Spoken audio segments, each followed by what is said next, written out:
Hola, ok amigos, España tiene más de 800.000 trabajadores interinos en la administración pública. Muchos miles de ellos llevan décadas sumando contratos temporales, en algunos casos durante 30 años o incluso más. El Tribunal Supremo y la Justicia Europea han fallado en diversas sentencias que es una clara situación de abuso de temporalidad, una situación en fraude de ley que la propia administración no tolera en el sector privado y la Inspección de Trabajo sanciona con dureza. Así pues, la administración española, la administración pública española, es actualmente la mayor bolsa de temporalidad de nuestro mercado laboral y de precariedad también. La Comisión Europea ha instado varias veces al gobierno español a resolver el problema. Ahora el gobierno ha aprobado un Real Decreto Ley gracias al voto in extremis de última hora de Esquerra Republicana de Cataluña, que ha suscitado la oposición frontal de los afectados y que provoca serias dudas sobre su constitucionalidad. Para dar más claves sobre este problema, hablamos con el abogado Javier Arauz, representante legal del colectivo de interinos. Javier, muy buenos días. Hola, muy buenos días. Gracias por acompañarnos en OK Club, OK Diario. Encantado. Javier, lo primero de todo, vamos a tratar el problema, los pros, contras del decreto, las soluciones que proponen los afectados. Primero de todo, por situarnos, ¿cuántos hay? Porque el gobierno dice 620.000 y normalmente hablamos de más de 800.000. Sí, la cifra supera ya los 800.000. ¿Por qué? Porque el Gobierno solamente maneja datos de la Administración General del Estado y de las comunidades autónomas. En relación con los municipios, como no hay tanta transparencia como las entidades más territoriales, más amplias, baraja una cifra de 97.000, 98.000 interinos, pero nuestros datos no son eso. Nuestros datos es que el gran volumen de la temporalidad está en los ayuntamientos. Ningún ayuntamiento prácticamente baja del 40% de temporalidad en nuestro país, ¿no? Ayuntamientos, entidades locales, incluidas diputaciones provinciales, ¿no? Con lo cual yo creo que estamos ya más cerca de los 900.000 que de los 800.000. 900.000 personas que llevan sumando años y años contratos temporales, ¿no? ¿Hablamos de qué? ¿De profesores, de médicos, de...? Hablamos de los que atienden a sus hijos cuando van a los hospitales o a sus familiares. Los médicos de urgencias el 90% son, o los sanitarios de urgencias el 90% son temporales. Los que dan clases también a nuestros hijos. En docencia, por ejemplo, no bajamos del 40% de temporalidad. Hablamos de los servicios sociales, donde también estamos en torno al 90%, al 100% en muchas comunidades autónomas de temporalidad, es decir, los que atienden a nuestros mayores, a los que atienden a la violencia de género, son también temporales. Y lo hacen también que llevan 30, 35 años en este régimen, ¿no? Es decir, se les contrata supuestamente para realizar una función que es urgente, que es puntual, pero lo hacen también que al final las administraciones públicas siguen contando con ellos, lo siguen manteniendo, claro, porque eso siguen manteniendo un régimen de abuso que es incompatible con el derecho de la Unión.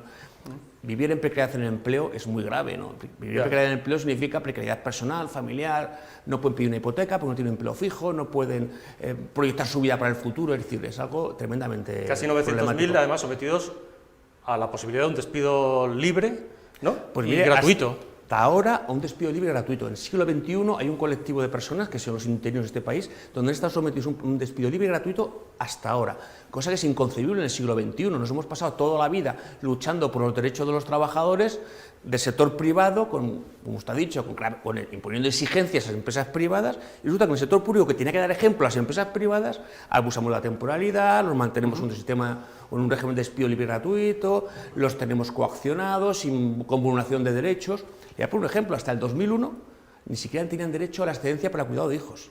Hasta el 2001. Hasta el 2010, 2012 no han tenido derecho a la carrera, no, perdón, 2020 no han tenido derecho a la carrera profesional o a la consolidación de grado. Hasta el 2010 no había igualdad retributiva, es decir, un interino hacía lo mismo que uno de carrera y cobraba menos que el de carrera. Es decir, esto es lo que está provocando esta situación disparatada. Claro, si esto lo hiciera o lo hace una empresa privada, ¿qué le pasa?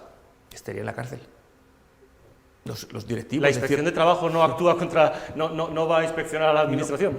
No actúa. No actúa. Sus funciones son únicamente inspeccionar las empresas privadas y en relación con la empresa pública pues no actúa. En principio se ha denunciado en varias ocasiones esta situación a la Inspección de Trabajo y hasta ahora no ha habido ningún tipo de actuación sancionadora por parte de la Inspección, ¿no? Cuando es un tema, es algo público y notorio, ¿no? Que la situación es absolutamente incompatible con derechos sociales europeos y con derechos sociales nacionales. Y se aplicaría además la sanción más grave para que fuera disuasoria. Claro, el derecho comunitario no quiere, esto está superado ya en Europa, no quiere empleo precario. ¿Por qué? Porque el empleo precario tiene dos efectos perversos: uno, la precariedad personal y familiar, como lo he dicho, social, y lo segundo, un efecto de coacción del empresario sobre el trabajador. Es decir, la idea es que teniendo un empleo estable, tú estás protegido, porque el empresario no te puede coaccionar para que hagas aquello que no quieres. Claro, si estás sometido a un sistema de despido libre y gratuito, el empresario, en este caso la empresa empleadora, hace contigo lo que quieren, porque si no atiendes a sus requerimientos, pues te vas a la calle, ¿no? Entonces, ese es el quid de la cuestión, ¿no? Hay sentencias ya del Tribunal Supremo declarando esto un claro abuso de temporalidad. El Tribunal de Justicia de la Unión Europea también se ha pronunciado al respecto, pero ¿se ha traspuesto la directiva comunitaria o las directivas comunitarias a la legislación española? No, no se ha traspuesto. La directiva entró en vigor en el año 2001. Se traspuso, 2001. Se traspuso por los empresarios privados, se modificó el estatuto de los trabajadores y en las empresas privadas los trabajadores que llevan trabajando más de 2 años para el mismo empresario pasan a ser fijos. En cambio, el sector público no se hizo nada. Eso ha determinado estas bolsas de temporalidad espectaculares que existen en España. La única transposición existente, que es una transposición ilegal porque vulnera la directiva, es la del decreto ley de IZ, que se aprobó el 6 de junio, si no me equivoco, 6 de julio, si no me equivoco, ¿no? Pero que es una transposición que es ilegal en cuanto que sí tiene efectos positivos para el futuro, es decir, para evitar estos abusos en el futuro, pero no los tiene para los que ya están en abuso.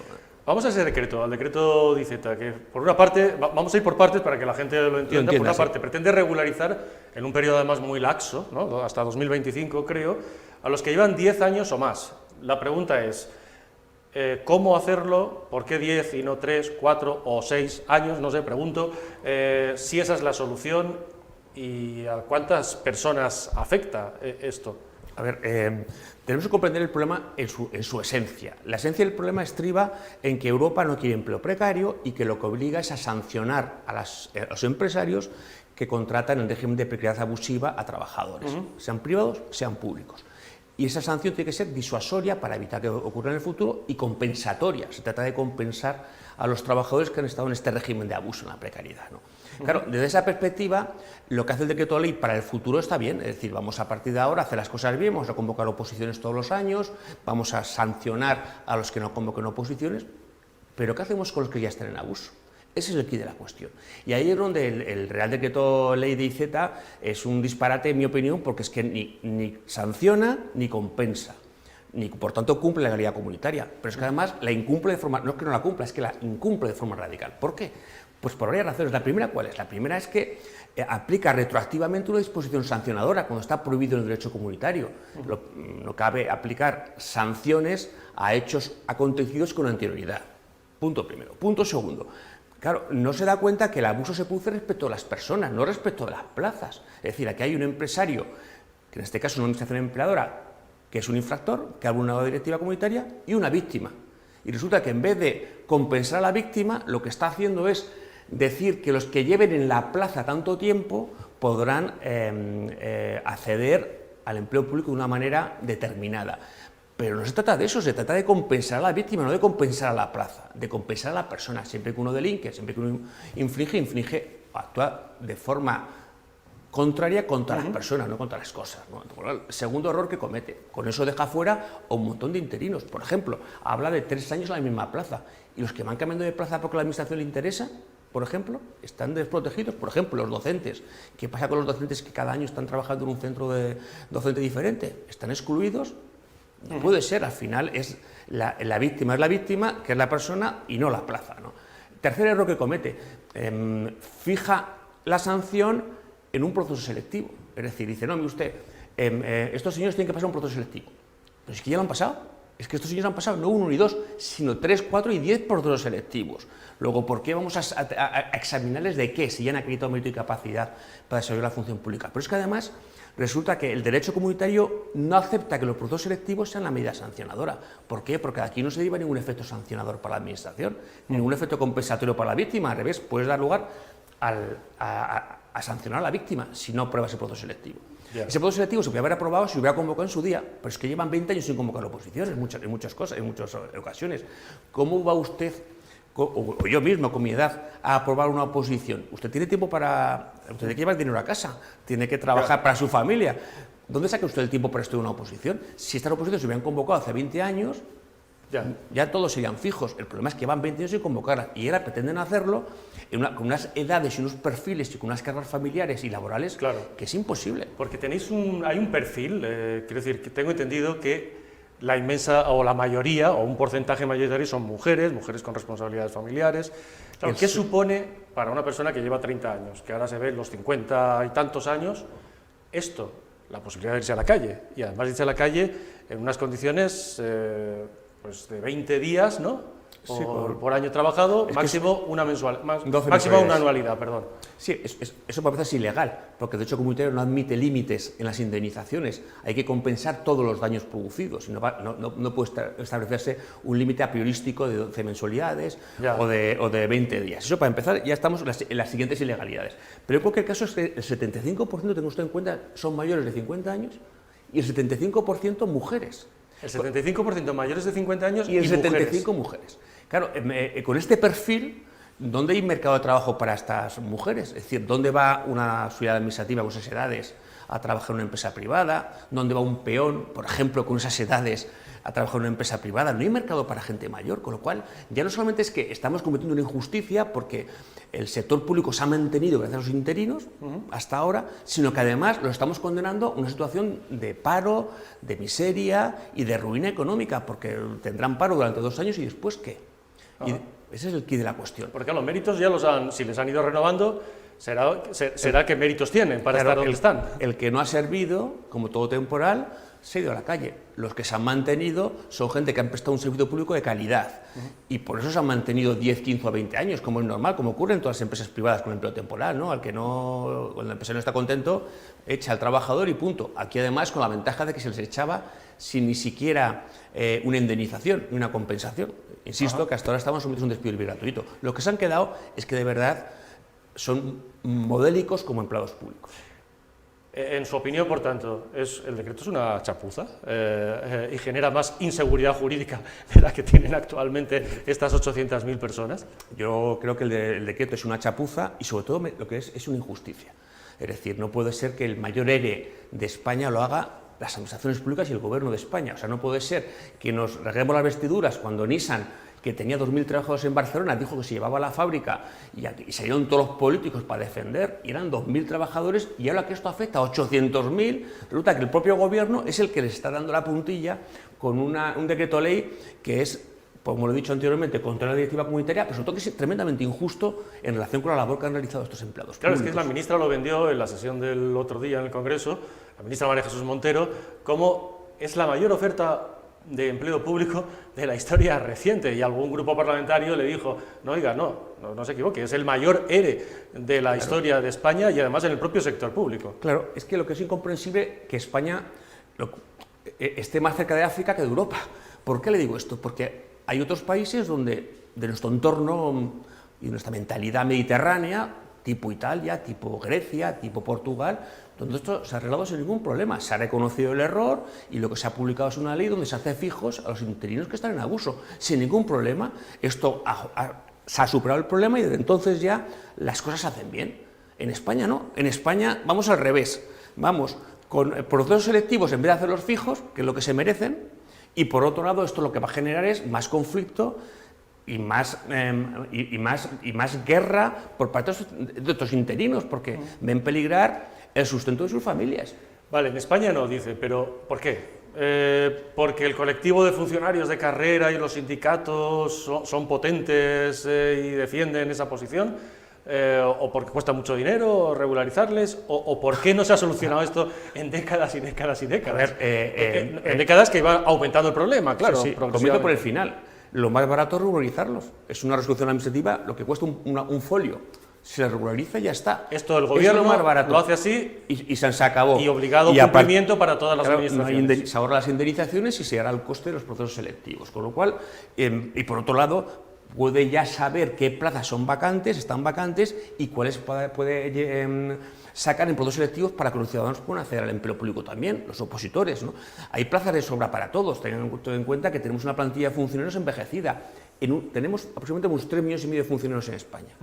En 5 años se jubila 1,5 millones, pero es que en 10 años se jubilan 3 millones de funcionarios. Es decir, si no vamos a tener mercado laboral para tanto funcionario o tanta necesidad pública como vamos a tener en nuestro país dentro de nada, ¿no? Es decir, que se puede perfectamente conciliar ambos intereses, el de los opositores con las plazas nuevas y el de estos interinos en abuso para que se queden, ¿no? Y esto es coste cero.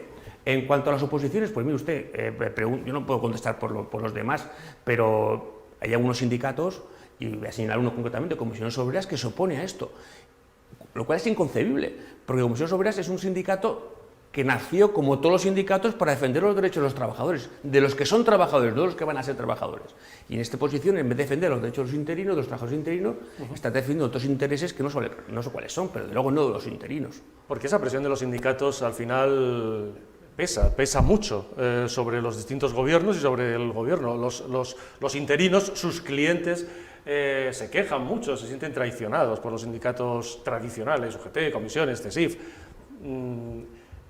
Sin ellos no hay solución porque representan a los que hicieron oposición y que dicen, oiga, ¿por qué estos tienen que, aunque lleven 30 años y yo que hice un examen, ¿por qué vamos a estar igual? Partimos siempre de un error, y es que esta gente también hizo su examen, y desde la Constitución 78 nadie puede acceder al empleo público si no supera un proceso selectivo. Con lo cual, desde el 78 todo el mundo ha superado un proceso selectivo. Hay funcionarios que han superado un concurso de méritos, igual que funcionarios de carrera, igual que interinos. Otros interinos han superado hasta oposiciones, es decir, todos han superado un proceso selectivo. Por tanto, ese argumento es falsario, punto primero. Punto segundo, pero es que además cometemos el error de situar el eje en el proceso selectivo. Y el proceso selectivo no es nada más que un medio para acreditar que vas a desempeñar la tarea pública correctamente. Todos estos funcionarios interinos ya han demostrado su capacidad y su idoneidad para el desempeño de la tarea pública, en la práctica. Luego, el talento ya está en la administración pública, el talento son ellos. Desde el punto de vista del interés general, es como me decía un médico el otro día, ¿tú qué prefieres? Que si tienes un infarto de corazón te atienda yo, que soy interino, pero que ha atendido ya 3.000 infartos, o que te atienda un opositor que ha atendido a 2 infartos en su vida. Es así, lo mismo pasa con la docencia, la experiencia, la práctica es un bagaje que no podemos desperdiciar desde el punto de vista del interés general también, ¿no? Y estos interinos lo tienen, y lo han acreditado durante, como usted ha dicho, 30 años muchos de ellos, ¿no? En el caso del decreto, además, luego, claro, hay un vacío en el camino hacia toda esa regularización supuesta, que es que cada administración debe fijar las plazas, debe convocarlas, no convocar. Hay un camino en el que se pierde, ¿no? Que depende de cada una de las administraciones. Cuando dice usted, lo fácil sería el gobierno de la nación o de obligado cumplimiento para el resto de administraciones, ¿no? ¿Qué debería incluirse ahora en el trámite parlamentario? ¿Cuál es la solución entonces a esto para ustedes? Si queremos cumplir la normativa comunitaria, yo creo que la solución es muy fácil. Uno, los que han superado un proceso selectivo, y está acreditado que han superado un proceso selectivo, regularizarlos y hacerlos fijos, equivalentes a los funcionarios de carrera, con sus mismos derechos, y reconociendo al funcionario de carrera una preferencia o prioridad, ¿no? Como se ha hecho con las empresas privadas. Fíjate el disparate que ocurre en este país. Resulta que en la ley de presupuesto del año 2021 se permitía que las empresas privadas que pasan a ser públicas, sus trabajadores privados pueden desarrollar las funciones públicas con la condición de extinguir. En cambio, los funcionarios que han sido seleccionados con las normas públicas por procedimientos de libre concurrencia no se reconoce el mismo derecho. Pues lo primero que tenemos que hacer es, a estos funcionarios que han superado un proceso selectivo, reconocer el mismo derecho que a las empresas privadas cuando pasan a ser públicas. Y la segunda vía es alternativa, subsidiar, es aquellos que no se puede acreditar que han superado un proceso selectivo, pues un concurso de mérito restringido, donde solamente pueden participar ellos. Ten en cuenta que hay sentencias del TJV que ya dicen que, mire usted, que los procesos selectivos no son una sanción porque son de acceso libre, es decir, no están limitadas a la víctima de los abusos y no pueden participar otros ciudadanos, ¿no?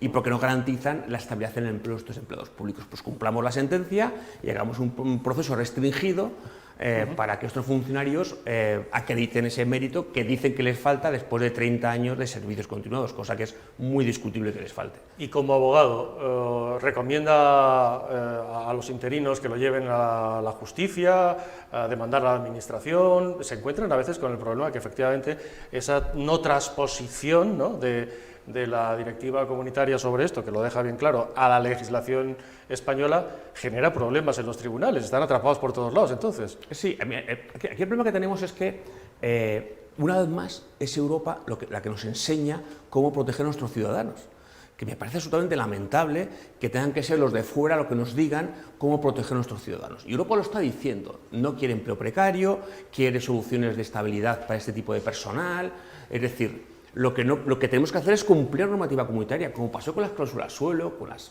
cláusulas abusivas de las hipotecas. Lo que es increíble es que en este país vamos avanzando en el reconocimiento de los derechos sociales gracias a Europa, no gracias a nosotros. Si encima esto afecta a empleados públicos, es decir, a un sector que sirve al ciudadano, como es el empleado público, pues todavía es más lamentable que el gobierno no haya reconocido su error y no dé una solución de continuidad de estabilidad a este personal, ¿no? Dicho esto, pues habrá que seguir denunciando al Gobierno de España ante las autoridades europeas y habrá que seguir presentando demandas ante los tribunales para que se cumpla el derecho comunitario, ¿no? ¿Esos juicios se ganan, no se ganan, unos sí, otros no, como vemos que ocurre? Claro, al final la ley se interpreta... Sí, se ganan algunos, se pierden muchos, pero también es verdad que seguimos cada vez avanzando, es decir, cada vez al principio se negaba el abuso, ahora ya se reconoce el abuso, al principio se negaba la necesidad de una sanción, ahora ya se reconoce la necesidad de una sanción, es decir, poco a poco vamos avanzando tampoco es fácil cambiar una mentalidad de nuestro país, ¿no? Teniendo en cuenta que este sistema de función pública nuestra se arrastra del siglo XVIII, es decir, hasta ahora el funcionario interino era un empleado de segunda y el funcionario de carrera era Dios, ¿no? Ahora cambiar esta mentalidad cuesta, ¿no? Y gracias a Dios tenemos a Europa que va dando cada sentencia que dicta el TJUE o cada actuación que hace la Comisión Europea, todas van en la misma línea, que es limitar, restringir y solucionar este problema del abuso de la temporalidad, ¿no? Nos va empujando Europa. Llama la atención, de todos modos, que ante un problema así, con un gobierno que se declara social, progresista, etcétera, se solucionara con el señor Iceta ausente en la sesión parlamentaria, porque ya está en otro ministerio, en una sesión parlamentaria en la que una diputada de Podemos se votó primero que no, pues en conciencia dijo que ella no estaba de acuerdo con esto, pensando en los interinos, y la escena fue más o menos la siguiente, es decir, subieron a presionar los compañeros del grupo de Podemos a esta diputada, consiguieron que se fuera del pleno. Mientras tanto, Adriana Lastra, portavoz del Grupo Socialista, se fue a hablar con Esquerra y por un voto de Esquerra salió adelante esto, que es un problema, como estamos viendo, de décadas y que afecta a la temporalidad y precariedad en el empleo de servidores públicos, más de 800.000. Bueno, esto llama la atención, ¿no? Sí, cuando se hacen las cosas mal, en mi opinión, cuando se hacen de forma incorrecta, cuando no se busca una solución lógica, la del que te impone el sentido común que impone en este caso. Pues mire usted, si estos señores llevan 10, 15, 20 o 30 años trabajando como funcionarios de carrera, démosles el nombre de los funcionarios de carrera, si lo están haciendo ya, si llevan todo este tiempo. Cuando buscas otras alternativas distintas que son frustrantes o que son muy como metidas de mala manera, pues siempre produce este tipo de cosas, ¿no? Es decir, cuando el sentido común está en contra de lo que chirría, de lo que... Y yo creo que el gobierno en este caso no optó por el sentido común. El sentido común es, oye, vamos a solucionar un problema, vamos a hacerlo para siempre, vamos a arreglar una vez esta situación que hemos generado durante tanto tiempo, hagámoslo como han hecho otros países, estabilizando a este personal y a partir de ahora hagamos las cosas bien. Esto implicaría solucionar el problema, evitar conflictos, ahorro de gasto público, ahorro de indemnizaciones, es decir, el sentido común nos lleva a esta posición, pero lleva a esta posición haciendo lo mismo que han hecho los países de nuestro entorno. Es lo que, cuando optas por otras vías distintas, pues pasan estas cosas, ¿no? Donde a carreras, a botes...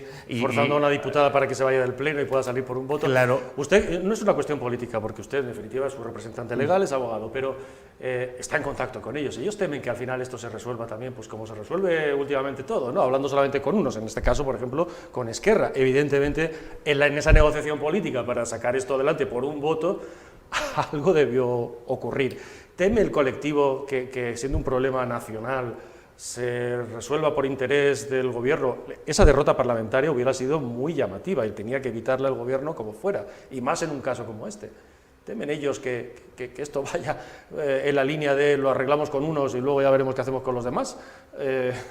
No, yo creo que al final el sentido común se va a imponer. Ya. Es decir, no es normal que el Partido Socialista se quedase solo en esta materia, ¿no? Que hasta sus socios de gobierno fueran a votar en contra, ¿no? Pues eso significa que la propuesta que hacía el gobierno socialista no era la adecuada, ¿no? Eso parece lógico. Yo me imagino que con consenso, con sentido común, se puede reconducir esta situación a una solución que sea, como lo he dicho anteriormente, justa pero justicia con mayúsculas, ¿no? Claro, cuando usted me habla de 800.000 interinos, claro, es que estamos hablando de 3 millones de personas o 4 millones de personas, ¿eh? Es que hay que contar sus cónyuges, sus hijos, todos dependen de esta circunstancia. Si este país no se mueve, si nuestros políticos no se mueven, no solucionan un problema como es este, que afecta a 4 millones de ciudadanos, si no se ponen de acuerdo para esto, me parecería muy lamentable, ¿no? Y yo creo que el acuerdo pasa, como lo he dicho antes, por aplicar lo que es el sentido común.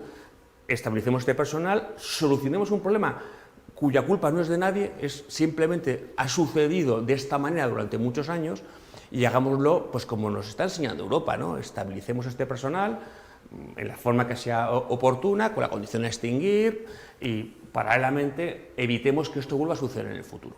En términos humanos, el abogado es casi a veces un confesor del cliente, ¿no? Hay esperanza, desesperanza. Usted habrá escuchado de todo tipo de historias familiares, personales, ¿no? Sí.